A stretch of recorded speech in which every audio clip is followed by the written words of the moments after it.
Assalamualaikum warahmatullahi wabarakatuh dan selamat pagi. Terima kasih atas kesempatan yang diberikan kepada kami. Di sini kami akan mempresentasikan kegiatan magang atau praktik kerja teknik sipil yang kami lakukan pada Dinas Pekerjaan Umum dan Penataan Ruang Kota Parepare pada periode Februari sampai dengan Juni. Sebelum itu, perkenalkan kami dari kelompok Cipta Karya dengan saya sendiri Dwi Indah Putri, NIM 220211010278. Saya sendiri, Tesi Valen Mateos, dengan NIM 22021101011129.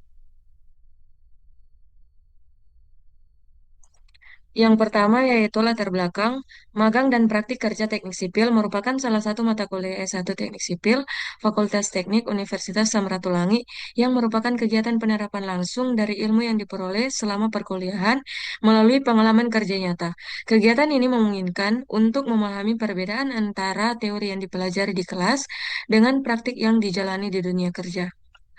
Yang kedua yaitu deskripsi instansi. Dinas Pekerjaan Umum dan Penataan Ruang merupakan instansi pemerintah daerah yang bertanggung jawab dalam perencanaan, pembangunan, pengelolaan, dan pemeliharaan infrastruktur serta penataan ruang wilayah guna mendukung pembangunan daerah yang teratur, efisien, dan berkelanjutan. Berikut adalah kegiatan magang yang kita lakukan selama periode magang Februari sampai Juni. Di sini karena instansi yang kami tempati belum memiliki proyek secara spesifik, maka kebijakan dari instansi memberikan tugas pengganti seperti yang pertama yaitu satu mengerjakan tugas analisa struktur ruko 2 lantai, yang kedua menggambar dan menganalisa struktur bangunan kantor dinas PUPR Kota Parepare, yang ketiga yaitu kita mengikuti survei drainase, survei rehabilitasi bangunan atau gedung.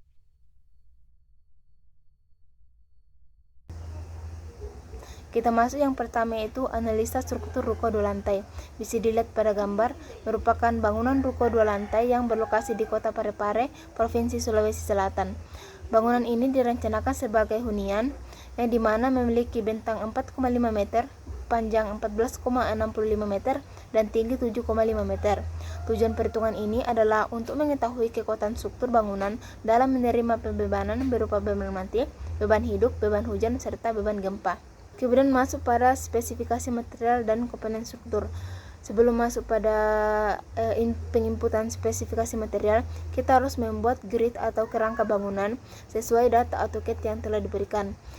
Ketika sudah selesai membuat kerangka bangunan, kita akan menginput spesifikasi material. Di sini kami menggunakan material beton 25 MPa, mutu baja tulangan BJTP-nya 280, tegangan putus minimum 370 MPa, tegangan lele minimum 280 MPa, plat lantai 15 cm, dan dimensi pondasi telapak 135 kali 130 cm. Kemudian kita menginput komponen struktur dari data yang diberikan. Berikut adalah gambar detail struktur yang akan diinput ke dalam aplikasi ETAPS.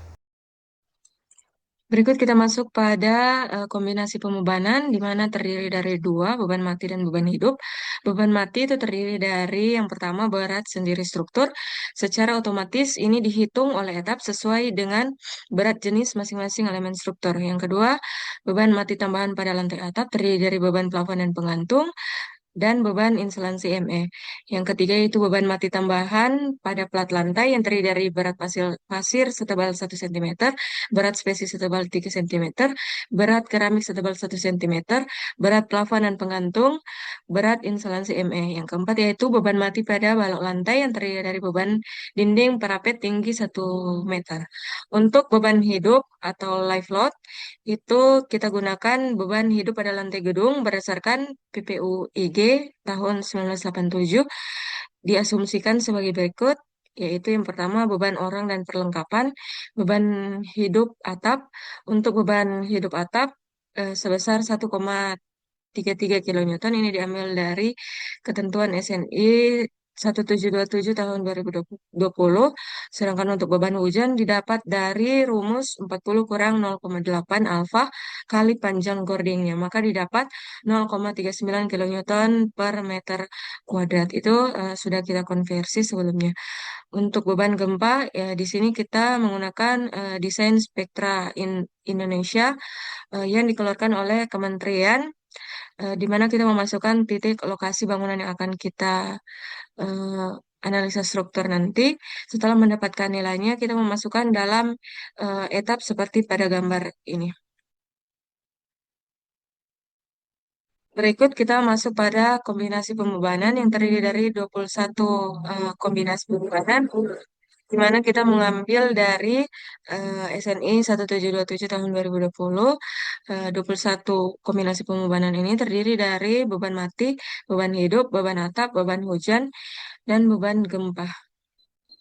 Ketika sudah menginput detail struktur, pembebanan serta kombinasi pembebanan, kita melakukan peruningan pada aplikasi etap sehingga menghasilkan analisa struktur etap. Yang pertama itu concrete design section atau longitudinal reinforcing yang merupakan yang menentukan apakah elemen cukup kuat dan aman terhadap kombinasi. Kemudian axial force atau gaya aksial yang merupakan gaya tekan atau tarik yang terjadi pada kolom-kolom struktur. Warna merah pada kolom menandakan besarnya gaya aksial yang diterima oleh masing-masing kolom. Semakin besar gaya aksial yang diterima, maka semakin tebal juga warna merah yang dihasilkan. Berikut yaitu reaksi pada plat, yaitu gaya-gaya yang diteruskan oleh plat ke elemen pendukung di bawahnya. Untuk warna merah itu merupakan reaksi besar atau beban tinggi di atasnya. Sedangkan untuk warna hijau sampai biru itu merupakan reaksi beban yang dapat ditanggung oleh plat. Yang keempat yaitu momen yang terjadi, yaitu reaksi gaya yang menyebabkan elemen struktur seperti balok atau kolom itu membengkok. Untuk momen dihitung di berbagai titik sepanjang elemen struktur untuk memahami bagaimana elemen tersebut merespon beban. Berikut adalah tabel detail tulangan kolom dan detail tulangan balok, hasil perhitungan dari output analisa struktur menggunakan aplikasi ETABS. Kami melakukan peruningan pertama kali dengan menggunakan detail struktur yang diberikan, namun terjadi error pada balok dan kolom atau mengalami overstress. Kemudian kami mengganti tulangan dan kemudian kami merunning kembali, namun masih terjadi error pada balok dan kolom atau overstress yang ditandai dengan warna merah. Kemudian kami mengganti dimensi kolom pada kolom 3 dari 15 kali 15 menjadi 20 kali 20. Ketika kami melakukan peruningan, maka tampak bahwa tidak ada satupun elemen balok dan kolom yang mengalami overstress yang ditandai dengan warna ungu pada elemennya. Nah, dengan demikian, secara keseluruhan struktur aman terhadap berbagai macam kombinasi pembebanan yang telah diberikan. Dapat diberikan kesimpulan, perbedaan detail struktur awal dengan detail struktur hasil analisa struktur terjadi perbedaan pada kolom 3, yakni dari dimensi kolom 15 kali 15 menjadi dimensi kolom 20 kali 20. Untuk tugas yang kedua, yaitu kami diberikan tugas gambar dan analisa struktur gedung PUPR Kota Parepare. Bangunan PUPR Kota Parepare yang berada di Jalan Ganggawa, Kelurahan Malusetasi, telah beroperasi sebagai bagian dari struktur pemerintahan Kota Parepare. Metode yang digunakan dalam pengukuran yakni metode pengukuran langsung di lapangan dengan tujuan untuk mendapatkan data existing bangunan. Di sini kita menggunakan titik acuan agar dapat mempermudah penguku- agar dapat mempermudah memperoleh data bangunan yang ada. Setelah pengukuran dilakukan, semua data dicatat dalam bentuk sketsa dasar yang dimana akan menjadi acuan pada saat menggambar menggunakan perangkat lunak AutoCAD. Gedung PUPR Kota Parepare merupakan bangunan yang direncanakan sebagai gedung perkantoran dan strukturnya didesain dengan sistem konstruksi beton biasa. Struktur di atas terdiri atas balok, kolom, pelat, dan pondasi yang semuanya menggunakan material beton bertulang biasa. Secara umum, bangunan tersebut memiliki ukuran bentang 19,5 meter, panjang 25,95 meter, dan untuk tinggi itu 12,35 meter, sudah termasuk tinggi atapnya. Ketika kita sudah mendapatkan data bangunan dari pengukuran langsung di lapangan, kita langsung menggambar menggunakan aplikasi AutoCAD dari data pengukuran langsung di lapangan. Seperti contoh, berikut merupakan gambar DNA lantai 1 dari bangunan PUPR Kota Parepare yang sudah kami ukur. Berikut adalah gambar DNA lantai 2 yang sudah kami ukur. Berikut kita memasukkan spesifikasi material dan komponen struktur dalam aplikasi ETABS dengan menggunakan material beton 25 MPa dengan mutu baja tulangan BJTS atau BJTP 280 MPa dengan tegangan putus minimum 370 MPa, tegangan lele minimum 280 MPa, sedangkan untuk plat lantai digunakan 15 cm, untuk dimensi fondasi telapak digunakan 120 kali 120 cm. Untuk gambar tabel di samping ini merupakan detail struktur kolom, rim balok, balok, dan slov yang akan dimasukkan dalam aplikasi ETABS. Ketika kita sudah menginput material dan detail struktur, kita menginput kombinasi pembebanan, di mana di sini terdapat beban mati, yang dimana beban sendiri struktur, yang dimana secara otomatis dihitung oleh etap sesuai dengan berat jenis masing-masing elemen struktur. Ada juga beban mati tambahan pada lantai atap yang terdiri dari beban plafon dan penggantung, serta beban instalasi mekanikal elektrikal. Ada juga beban mati tambahan pada plat lantai yang terdiri dari berat pasir setebal 1 cm, berat spesies setebal 3 cm, berat keramik setebal 1 cm, berat plafon dan menggantung, serta berat instalasi mekanikal elektrikal. Kemudian ada beban mati pada balok lantai. Nah, beban mati pada balok lantai ini terdiri dari beban dinding paralet tinggi 1 meter, itu nilainya 0,7 kN per meter kuadrat. Di sini bisa dikalikan sesuai dengan tinggi bangunan. Yang kedua yaitu beban hidup. Beban hidup pada lantai gedung diambil dari PPU IG 1987, di mana terdiri dari beban hidup perkantoran dengan nilainya 2,5 kN per meter kuadrat dan beban hidup atap itu 0,98 kN per meter kuadrat. Ini juga diambil dari SNI 1727 tahun 2020. Ada juga beban roof life senilai 1,33 kN. Beban hujan didapatkan dari 40 kali 0,8 alfa dikali panjang gording. Alfa di sini itu sudut kemiringan atap. Maka didapatkan 0,39 kN per meter kuadrat. Ini hasilnya ini sudah dikonversi. Yang ketiga yaitu beban gempa. Beban gempa ini diambil dari Respon Spektra Indonesia yang dikeluarkan oleh Kementerian PUPR. Di sini kami masukkan titik koordinat bangunan yang akan dianalisa struktur. Nah, hasilnya akan keluar dan diinput ke dalam aplikasi ETABS. Bisa dilihat per gambar. Berikut adalah contoh nilai yang sudah kami input ke dalam aplikasi ETABS. Kemudian ketika sudah memasukkan pembebanan, kita masuk pada kombinasi pembebanan. Kombinasi pembebanan ini diambil dari SNI 1727 tahun 2020, di mana terdapat beban mati, beban hidup, beban live roof, beban hujan, serta beban gempa. Setelah kita memasukkan semua data pada aplikasi ETABS, kemudian kita run analisis. Berikut adalah beberapa gambar hasil analisa struktur ETABS. Yang pertama yaitu concrete design selection atau longitudinal reinforcing. Itu merupakan hasil kelayakan penampang beton yang digunakan untuk menentukan apakah elemen struktur cukup kuat dan aman terhadap kombinasi beban yang diberikan. Ini dipertanda dengan warna ungu pada hasil analisa strukturnya. Yang kedua yaitu axial force atau gaya tekan atau gaya tarik. Ini merupakan gaya yang diterima kolom dan dindingnya atau merupakan gaya sejajar sumbu elemen struktur.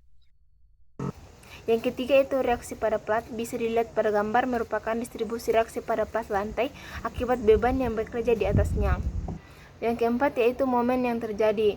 Gambar ini memperlihatkan distribusi momen lentur yang terjadi pada elemen struktur atau balok dan plat akibat beban yang bekerja di atasnya. Berikut merupakan output hasil perhitungan analisa struktur gedung PUPR pada aplikasi ETABS, di mana pada percobaan pertama menunjukkan bahwa hasil output aman dan mampu menerima berbagai macam kombinasi pembebanan.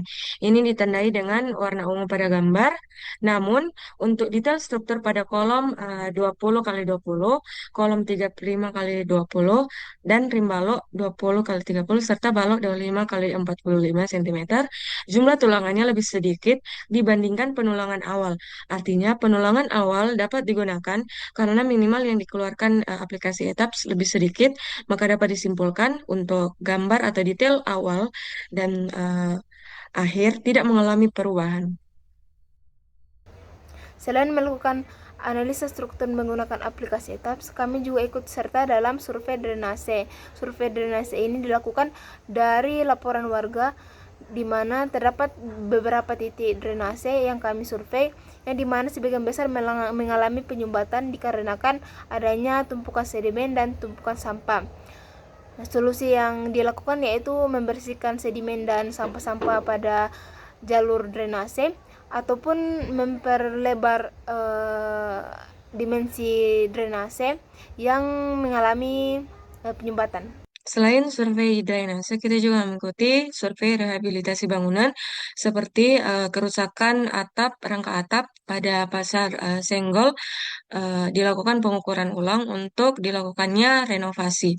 Untuk pasar Lekesi itu mengalami kerusakan pada sistem aliran airnya, sehingga harus dilakukan pergantian pipa saluran air untuk pada lokasi Puskesmas itu mengalami kebocoran pada plafon dikategorikan kerusakan ringan, maka solusi yang dilakukan yaitu penggantian plafon. Untuk gedung sekolah itu mengalami kerusakan pada toilet dan ruang kelas sehingga dilakukan renovasi dan dikategorikan dalam kerusakan ringan.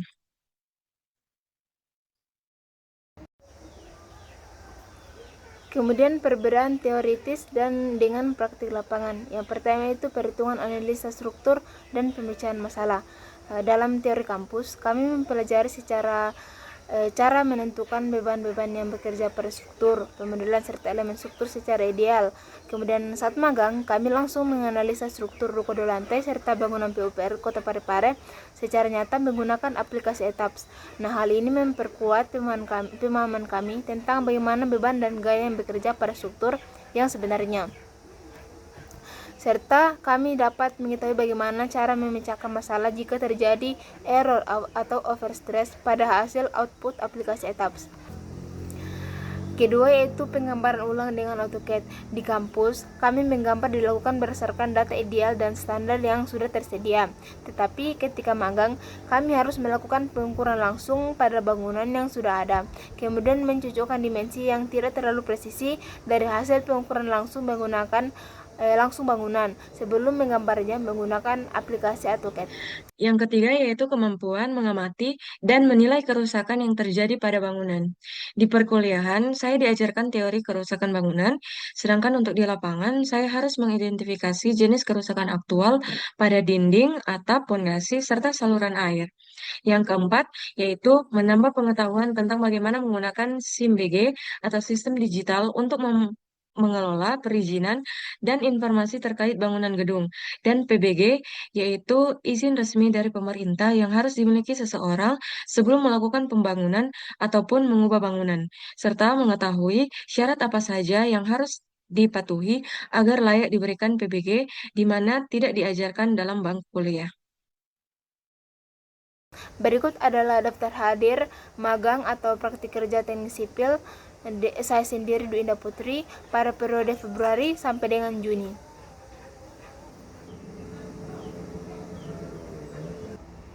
Kemudian berikut adalah sertifikat yang diberikan kepada saya Dwi Indah Putri oleh Dinas Pekerjaan Umum dan Penataan Ruang Kota Parepare karena telah menyelesaikan praktik kerja teknik sipil atau magang yang dilakukan dari periode 24 Februari sampai dengan 17 Juni 2025.